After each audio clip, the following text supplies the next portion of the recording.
എല്ലാ വിദ്യാർത്ഥികൾക്കും പുതിയൊരു വീഡിയോയിലേക്ക് സ്വാഗതം. ഈ വർഷത്തെ general nursing and midwifery course അതുപോലെ ഓക്സിലറി നഴ്സ് ആൻഡ് മിഡ്വൈഫറി കോഴ്സിൻ്റെ 2024 പ്രവേശനത്തിനായിട്ടുള്ള അപേക്ഷ ക്ഷണിച്ചു. വിദ്യാർത്ഥികൾക്ക് ഈ ഒരു അപേക്ഷ ഓൺലൈനായിട്ടല്ല ഓഫ്ലൈനായിട്ടാണ് നൽകേണ്ടത്. അപ്പോൾ ഓക്സിലറി നഴ്സ് അതുപോലെ തന്നെ general nursing and midwifery course എന്നിങ്ങനെ രണ്ട് വിഭാഗം കോഴ്സുകളാണുള്ളത്. അപ്പോൾ നിങ്ങൾക്ക് ഈ ഒരു പ്രോസ്പെക്ടസ് കറക്റ്റായിട്ട് നിങ്ങൾക്ക് ഈ ഒരു DHS.Kerala.gov.in എന്ന വെബ്സൈറ്റ് വഴി നിങ്ങൾക്ക് ഈ ഒരു ഓക്സിലറി നഴ്സിംഗിൻ്റെയും അതുപോലെ തന്നെ ഈ ഒരു ജനറൽ നഴ്സിംഗ് ആൻഡ് മിഡ്വൈഫറി കോഴ്സിൻ്റെയും പ്രോസ്പെക്ടസ് ഡൗൺലോഡ് ചെയ്ത് എടുക്കാവുന്നതാണ്. അപ്പോൾ കോഴ്സ് കാലാവധി, ഓരോ കോഴ്സിൻ്റെയും കാലാവധി അതുപോലെ തന്നെ അതിൻ്റെ ഡീറ്റെയിൽസുകളൊക്കെ ഈ ഒരു പ്രോസ്പെക്ടസുകളിൽ കറക്റ്റായിട്ട് നൽകിയിട്ടുണ്ട്. അപ്പോൾ നിങ്ങളിപ്പോൾ കാണുന്ന ആ ഒരു പ്രോസ്പെക്ടസ് എന്ന് പറയുന്നത് ഈ ഒരു ANMൻ്റേതാണ്. അപ്പോൾ ഏതൊക്കെയാണ് സ്ഥാപനങ്ങൾ എന്നുള്ള കാര്യം, അതായത് ANM കോഴ്സുകൾ ഏതൊക്കെ സെൻറ്റേഴ്സിലാണുള്ളത്, അവിടെ ടോട്ടൽ എത്ര സീറ്റുകളാണ് ഉള്ളത് എന്നുള്ളതാണ് നൽകിയിട്ടുള്ളത്. 4 സെൻറ്റേഴ്സാണുള്ളത്. അവിടെ നിങ്ങൾക്ക് 120 സീറ്റാണ് ആകെയുള്ളത്. അതുപോലെ തന്നെ കോഴ്സിൻ്റെ കാലാവധി എന്ന് പറയുന്നത് ഈ ഒരു കോഴ്സ് ആരംഭിച്ച്, അതായത് 2 വർഷമാണ് ഈ ഒരു കോഴ്സിൻ്റെ കാലാവധി പറഞ്ഞിട്ടുള്ളത്. അപ്പോൾ ഈ ഒരു കോഴ്സ് ആരംഭിച്ച് 6 വർഷത്തിനുള്ള വിദ്യാർത്ഥികൾ കോഴ്സ് പാസ്സായിട്ടുണ്ടായിരിക്കണം. അതിനുശേഷം പരീക്ഷ എഴുതാൻ അവസരം ലഭിക്കില്ല എന്നുള്ള കാര്യം പ്രത്യേകം സൂചിപ്പിച്ചിട്ടുണ്ട്. അതുപോലെ ഓരോ വിദ്യാർത്ഥികൾക്കും എത്ര വിധം റിസർവേഷനാണ് ഉള്ളത് എന്നുള്ളതും അതുപോലെ തന്നെ ഏതൊക്കെ കോട്ടകളാണ് ഉള്ളത് എന്നുള്ള കാര്യം കറക്റ്റായിട്ട് നൽകിയിട്ടുണ്ട്. വിദ്യാർത്ഥികൾ ഇനി എങ്ങനെ ഈ ഒരു അപേക്ഷ സമർപ്പിക്കണം എന്നുള്ള കാര്യം നമുക്ക് നോക്കാം. അപ്പോൾ ഈ ഒരു അപേക്ഷ സമർപ്പിക്കുന്നതിനായിട്ട് വിദ്യാർത്ഥികൾക്ക് അതായത് അപേക്ഷ ഓഫ്ലൈനായിട്ടാണ് അപേക്ഷ സമർപ്പിക്കേണ്ടത്. അപ്പോൾ ഈ ഒരു അപേക്ഷ, അതായത് വിദ്യാഭ്യാസ യോഗ്യത എന്ന് പറയുന്നത് +2 അഥവാ തത്തുല്യ പരീക്ഷ ജയിച്ചിട്ടുണ്ടായിരിക്കണം. അപേക്ഷ സമർപ്പിക്കുന്നതിനുള്ള വിജ്ഞാപനത്തിൽ വ്യക്തമാക്കിയിട്ടുള്ള അവസാന തീയതിക്കോ അല്ലെങ്കിൽ അതിനു മുൻപോ വിദ്യാർത്ഥികൾ വിദ്യാഭ്യാസ യോഗ്യത നേടിയിരിക്കണം. അപേക്ഷകർ മലയാളം എഴുതാനും വായിക്കാനും അറിഞ്ഞിരിക്കണം എന്നുള്ള കാര്യം പ്രത്യേകം സൂചിപ്പിച്ചിട്ടുണ്ട്. അപ്പോൾ ഇനി നമുക്ക് ഈ ഒരു അപേക്ഷ നൽകാനുള്ള ലാസ്റ്റ് ഡേറ്റ് എപ്പോഴാണ് എന്നുള്ള കാര്യമാണ് പല വിദ്യാർത്ഥികളും ചോദിക്കുക. അപേക്ഷ നിങ്ങൾ ഓഫ്ലൈനായിട്ട് അതത് ഇൻസ്റ്റിറ്റ്യൂട്ടുകളിൽ നിങ്ങൾ അയച്ചു നൽകേണ്ടതായിട്ട് വരുന്നതായിരിക്കും. അപ്പോൾ നമുക്ക് ആ ഒരു കാര്യം നമുക്ക് നോക്കാം. അപ്പോൾ നിങ്ങൾക്ക് ഈ ഒരു 2 വർഷത്തെ കോഴ്സാണ് ഈ ഒരു കോഴ്സ്. അതുപോലെ എങ്ങനെ അപേക്ഷിക്കണം എന്നുള്ള കാര്യം ഇവിടെ നൽകിയിട്ടുണ്ട്. ഈ ഒരു അപേക്ഷാ ഫോം പ്രോസ്പെക്ടസും നിങ്ങൾക്ക് നേരത്തെ പറഞ്ഞതുപോലെ DHS.Kerala.gov.in എന്ന വെബ്സൈറ്റിൽ ലഭ്യമാണ്. ഈ ഒരു വെബ്സൈറ്റിൽ അതിൻ്റെ ആ ഒരു ആപ്ലിക്കേഷൻ്റെ ഫോം കൊടുത്തിട്ടുണ്ട്. അത് ഡൗൺലോഡ് ചെയ്ത് പൂരിപ്പിച്ചുകൊണ്ടാണ് നിങ്ങൾ ഈ ഒരു അപേക്ഷയോടൊപ്പം അനുബന്ധ സർട്ടിഫിക്കറ്റുകളുടെ കോപ്പി കൂടി നിങ്ങൾ സഹിതം നിശ്ചിത സമയത്തിനുള്ളിൽ, അതായത് JPHN ട്രെയിനിങ് സെൻറ്ററിൽ ലഭിച്ചിട്ടുണ്ടായിരിക്കണം. അത് നിങ്ങൾ അയച്ചു കൊടുക്കുകയാണ് ചെയ്യേണ്ടതായിട്ട് വരിക. അപ്പോൾ ആ ഒരു കാര്യം നമുക്ക് നോക്കാം. നമുക്ക് ആ ഒരു കാര്യം നോക്കാം. അതുപോലെ തന്നെ കോഴ്സിൻ്റെ ആ ഒരു കാലാവധിയിൽ നിങ്ങൾക്ക് മാസാമാസം 500 രൂപ വെച്ച് സ്റ്റൈപ്പൻഡ് കിട്ടുന്നതായിരിക്കും. അപ്പോൾ നിങ്ങൾക്ക് ഈ ഒരു അപേക്ഷ നൽകേണ്ടത് അതായത് നിങ്ങൾ അയക്കുകയാണ് ചെയ്യേണ്ടി വരിക. അതായത് ഈ ഒരു അപേക്ഷാ ഫോം ഫില്ല് ചെയ്ത് ആവശ്യമായിട്ടുള്ള ഡോക്യുമെൻറ്റുകൾ അപേക്ഷയോടൊപ്പം ഉൾപ്പെടുത്തി അപേക്ഷ നൽകുകയാണ് ചെയ്യേണ്ടത്. അപേക്ഷ അയക്കുന്ന കവറിൻ്റെ മുകൾ ഭാഗത്ത് നിങ്ങൾ 2024 ANM കോഴ്സിനുള്ള അപേക്ഷ എന്നും താഴെ ഇടതുഭാഗത്ത് അപേക്ഷൻ്റെ പേരും മേൽവിലാസവും വ്യക്തമായി എഴുതിയിരിക്കണം.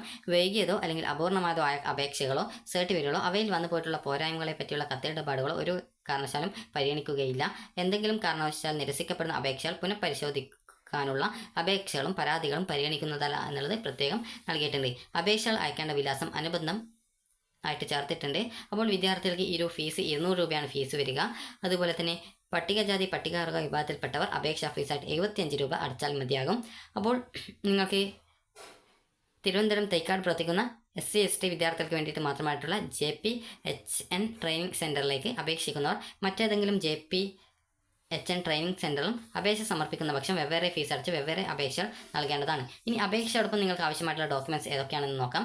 ജനനത്തീയതി തെളിയിക്കുന്നതിനുള്ള SSLC അല്ലെങ്കിൽ തത്തുല്യ സർട്ടിഫിക്കറ്റിൻ്റെ പ്രസക്തമായ പേജിൻ്റെ പകർപ്പ് നിർബന്ധമാണ്. അതുപോലെ നിങ്ങളുടെ യോഗ്യതാ പരീക്ഷയുടെ മാർക്ക് ലിസ്റ്റിൻ്റെ പകർപ്പ് അത് നിർബന്ധമാണ്. സ്പെഷ്യൽ റിസർവേഷൻ ഫീസ് ഇളവിനുള്ള എന്തെങ്കിലും ക്ലെയിമിനെ പിന്തുണക്കുന്ന സർട്ടിഫിക്കറ്റ് ഉണ്ടെങ്കിൽ അതിൻ്റെ കോപ്പി നിർബന്ധമാണ്. SC/ST വിദ്യാർത്ഥികളുടെ കാര്യത്തിൽ നിങ്ങൾക്ക് തഹസിൽദാറിൽ നിന്ന് ലഭിക്കുന്ന കമ്മ്യൂണിറ്റി സർട്ടിഫിക്കറ്റിൻ്റെ കോപ്പി ആവശ്യമാണ്. SC/BC OEC കാറ്റഗറിയിലുള്ള വിദ്യാർത്ഥികൾ നിങ്ങൾക്ക് ക്ലെയിമുകളുമായി ബന്ധപ്പെട്ട് നിങ്ങൾക്ക് ലഭിക്കുന്ന നോൺ ക്രിമിനൽ സർട്ടിഫിക്കറ്റ്, അതായത് സംസ്ഥാന വിദ്യാഭ്യാസ ആവശ്യത്തിന് ലഭിക്കുന്ന നോൺ ക്രിമിനൽ സർട്ടിഫിക്കറ്റ് ആവശ്യമാണ്. അതുപോലെ നിങ്ങൾക്ക് ആവശ്യമുള്ള സർട്ടിഫിക്കറ്റാണ്. അത് മിശ്രജാതി വിവാഹം ചെയ്തവരുടെ മക്കൾ ആണെങ്കിൽ നിങ്ങൾക്ക് അത് ആ ഒരു സർട്ടിഫിക്കറ്റിൻ്റെ പകർപ്പ്, അതായത് ആവശ്യമുള്ളവർ മാത്രമാണ് അത് അതിനോടൊപ്പം ഉൾക്കൊള്ളിക്കേണ്ടത്. അത് 6 റിസർവേഷൻ ഉള്ളവർ, അതുപോലെ തന്നെ ഭിന്നശേഷി റിസർവേഷനുള്ള വിദ്യാർത്ഥികൾ ആണെങ്കിൽ ജില്ലാ മെഡിക്കൽ ബോർഡിൽ നിന്ന് ലഭിച്ച മെഡിക്കൽ സർട്ടിഫിക്കറ്റിൻ്റെ പകർപ്പാണ് കൊണ്ടുപോകേണ്ടത്. അതുപോലെ കേരളീയരായ അപേക്ഷകർക്ക് നേറ്റിവിറ്റി തെളിയിക്കുന്നതിനായിട്ട് SSLC സർട്ടിഫിക്കറ്റിൽ ജനനസ്ഥലം രേഖപ്പെടുത്തിയിട്ടുണ്ടെങ്കിൽ പേജിൻ്റെ പകർപ്പ്, പാസ്പോർട്ടിൻ്റെ സ്ഥലം രേഖപ്പെടുത്തിയിട്ടുള്ള പേജിൻ്റെ പകർപ്പ്, ജനന സർട്ടിഫിക്കറ്റിൻ്റെ പകർപ്പ്, അതുപോലെ നേറ്റിവിറ്റി സർട്ടിഫിക്കറ്റിൻ്റെ പകർപ്പ്, അതുപോലെ ഉദ്യോഗാർത്ഥിയുടെ രക്ഷിതാവ് കേരള കേഡറിൽ അനുവദിച്ച അഖിലേന്ത്യാ സർവീസ് ഉദ്യോഗസ്ഥനാണെന്ന് കാണിക്കുന്ന സർട്ടിഫിക്കറ്റിൻ്റെ പകർപ്പ്. ഇതിൽ ഏതെങ്കിലും ഒന്ന്, അതായത് നിങ്ങൾ കേരളത്തിലാണ് ജനിച്ചതെന്ന് തെളിയിക്കാനായിട്ട് ഒന്നുകിൽ നിങ്ങളുടെ രക്ഷിതാവിൻ്റെയോ ആ ഒരു ഡോക്യുമെൻറ്റ് നിങ്ങൾ ഇതിനോടൊപ്പം വെക്കേണ്ടതാണ്. അതുപോലെ കാറ്റഗറിയിൽ അല്ലാത്തവർ എന്തൊക്കെ ഡോക്യുമെൻറ്റ് വേണം എന്നിങ്ങനെയുള്ള ഡീറ്റെയിൽസും കറക്റ്റായിട്ട് കൊടുത്തിട്ടുണ്ട്. അതൊക്കെ നിങ്ങൾ കറക്റ്റായിട്ട് നോക്കുക.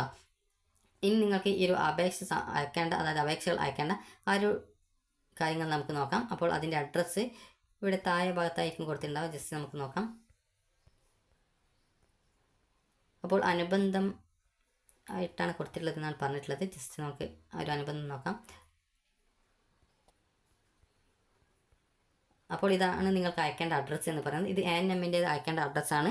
അപ്പോൾ ഇതാണ് നിങ്ങൾ ഈ ഒരു അപേക്ഷ അയക്കേണ്ട, അതായത് അഡ്രസ്സ് എന്ന് പറഞ്ഞ് രേഖപ്പെടുത്തിയുള്ളത്. അപ്പോൾ ഈ ഒരു അഡ്രസ്സിലാണ് ANMൻ്റെ ആ ഒരു അപേക്ഷ നിങ്ങൾ അയക്കേണ്ടത്. അപ്പോൾ ഇത് ANM ആണ്. ഇനി നമുക്ക് GNMൻ്റെ നോക്കാം. അപ്പോൾ GNMൻ്റേത്, അതായത് ഈ ഒരു ANMൻ്റെ ഒരു അപേക്ഷാ ഫോം എന്ന് പറയുന്നത് ഇതാണ്. അതിൻ്റെ താഴെയായിട്ട് തന്നെ അപേക്ഷാ ഫോം എന്ന് പറഞ്ഞുകൊണ്ട് നൽകിയിട്ടുണ്ട്. അപ്പോൾ ഇതിൽ പറഞ്ഞ പ്രകാരമുള്ള ഡീറ്റെയിൽസ് ഒക്കെ കറക്റ്റായിട്ട് നൽകുക. അപ്പോൾ ഇതുമായി ബന്ധപ്പെട്ടുള്ള ആ ഒരു വിശദമായിട്ടുള്ള വീഡിയോ പിന്നീട് ചാനലിൽ അപ്ലോഡ് ചെയ്യുന്നതാണ്. അപ്പോൾ നമുക്ക് ഈ ഒരു GNMൻ്റേത് കൂടി നോക്കാം. അപ്പോൾ GNMൻ്റേത് നിങ്ങൾക്ക് ഇവിടെ ജനറൽ നഴ്സിംഗ് കോഴ്സിൻ്റെ ആ ഒരു വിജ്ഞാപനം എന്ന് പറഞ്ഞുകൊണ്ട് കൊടുത്തിട്ടുണ്ട്. അപ്പോൾ നമുക്ക് പ്രോസ്പെക്ടസ് ജസ്റ്റ് ഡൗൺലോഡ് ചെയ്തെടുക്കാം. അപ്പോൾ ഈ ഒരു പ്രോസ്പെക്ടസ് പ്രകാരം വിദ്യാർത്ഥികൾക്ക് ഈ ഒരു അപേക്ഷ നൽകാനുള്ള ലാസ്റ്റ് ഡേറ്റ് എന്ന് പറയുന്നത് നിങ്ങൾക്ക് ഈ ഒരു ജൂലൈ 6-ാം തീയതി വരെയാണ് നിങ്ങൾക്ക് ഈ ഒരു അപേക്ഷ നൽകാൻ സാധിക്കുക.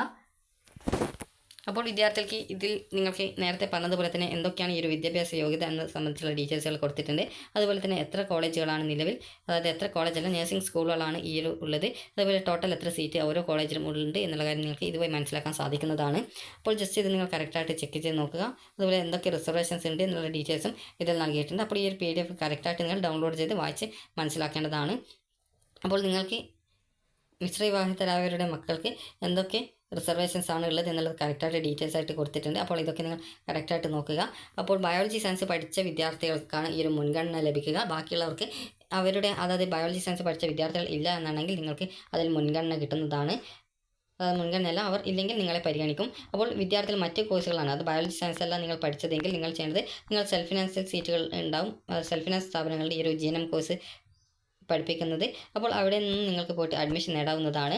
അപ്പോൾ ഇവരെങ്ങനെ അപേക്ഷ സമർപ്പിക്കണമെന്ന് സംബന്ധിച്ചുള്ള ഡീറ്റെയിൽസുകൾ കറക്റ്റായിട്ട് നൽകിയിട്ടുണ്ട്. അപ്പോൾ 2024 GNM കോഴ്സിനുള്ള അപേക്ഷ എന്നുള്ളത് പ്രത്യേകം കവറിൻ്റെ മുകളിലായിട്ട് എഴുതിയിരിക്കണം. അതിൻ്റെ താഴെ ഇടതുഭാഗത്തായിട്ട് നിങ്ങളുടെ പേരും മേൽവിലാസവും വ്യക്തമായിട്ട് എഴുതിയിരിക്കണം എന്നുള്ള കാര്യം പ്രത്യേകം നൽകിയിട്ടുണ്ട്. അപ്പോൾ ഇതൊക്കെ നിങ്ങൾ കറക്റ്റായിട്ട് നോക്കുക.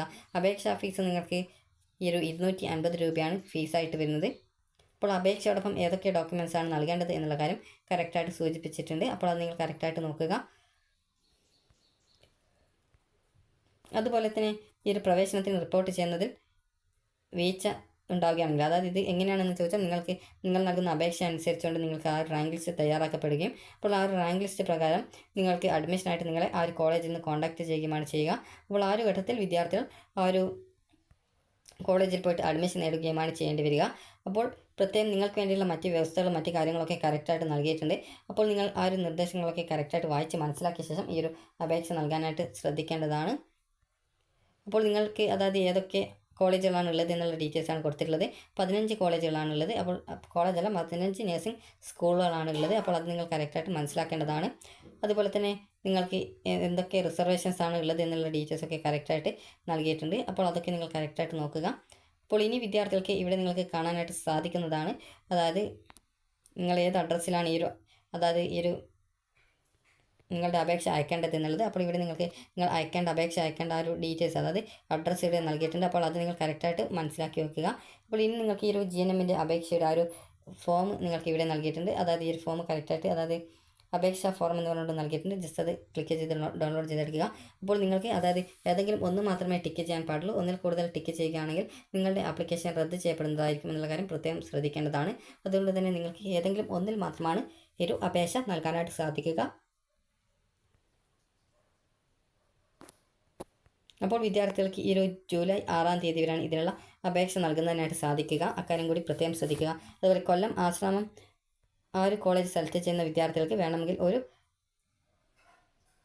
കോളേജ് കൂടി എക്സ്ട്രാ ആയിട്ട് സെലക്ട് ചെയ്ത് കൊടുക്കാൻ പറ്റും. അതായത് government school of nursing for SC ST ആശ്രമം കൊല്ലം ഒഴികെ നിങ്ങൾക്ക്, അതായത് ആ ഒരു സ്കൂൾ സെലക്ട് ചെയ്യുന്ന വിദ്യാർത്ഥികൾക്ക്, അതായത് SC ST വിദ്യാർത്ഥികൾക്ക് ആവശ്യമെങ്കിൽ മറ്റൊരു ജില്ലയിലേക്ക് കൂടി അപേക്ഷിക്കാൻ സാധിക്കുന്നതാണ്.